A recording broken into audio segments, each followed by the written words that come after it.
A man wakes in the dark. His eyes are gone. He doesn't know yet that his wife ordered it. December 10th, 969 ad. Constantinople. I've read the accounts, the contemporary chronicles, the logbooks the palace scribes kept in real time.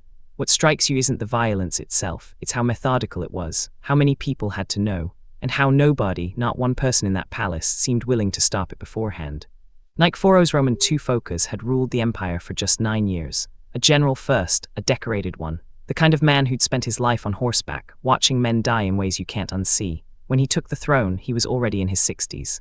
Lean, scarred, the sort of ruler who understood power the way a blacksmith understands heat.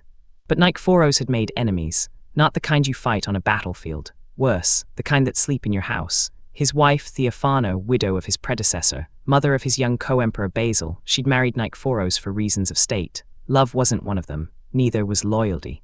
Theophano was ambitious, brilliant too, the kind of woman who could read the room and see exactly where the power was draining.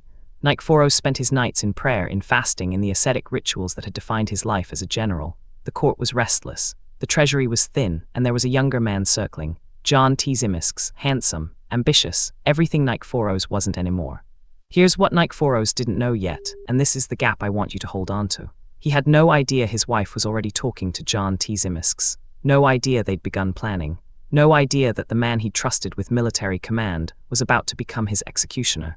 None of them knew that within weeks, everything would change. December 969. The palace was quiet. Nikephoros kept his chambers separate from Theophano's, a detail the conspirators knew. He slept lightly always, old soldiers do, but that night he was exhausted. A long day of ceremony and state business, the kind of weariness that makes you careless. The killers came through the door that connected Theophano's chambers to his. John Tzimiskes led them. I've seen the names in the records, Basil the notary, George maniacs, others whose roles are murkier. They moved fast, professional, not the work of passionate assassins. This was calculated.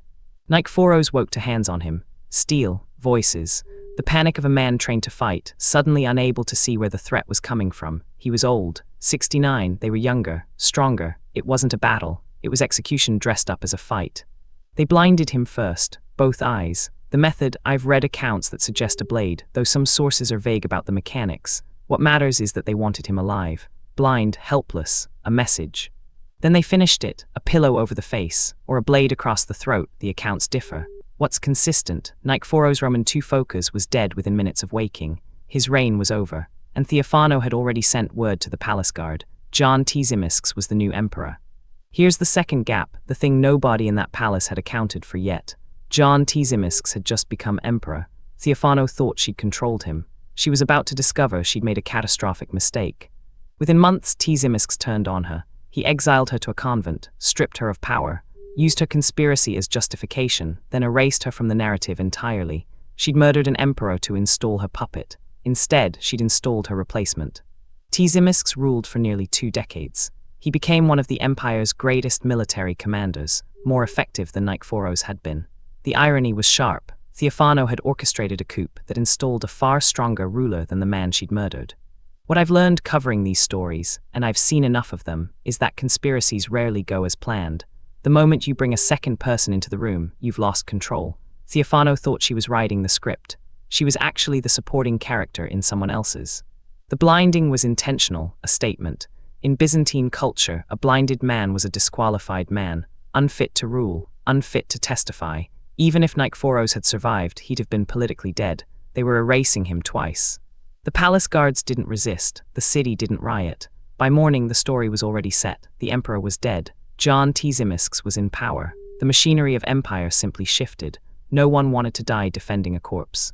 Nikephoros was buried quietly. No grand funeral. No honors. The man who'd spent decades fighting for the empire got a grave in the dark. History remembers him as a capable general, a pious man, a ruler who understood discipline. It doesn't often mention that his wife murdered him in his sleep.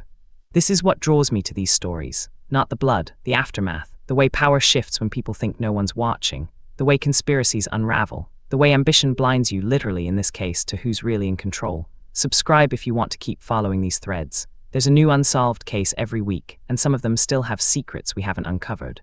Subscribe, there's a new conspiracy case every week, and some of them still have secrets we haven't uncovered.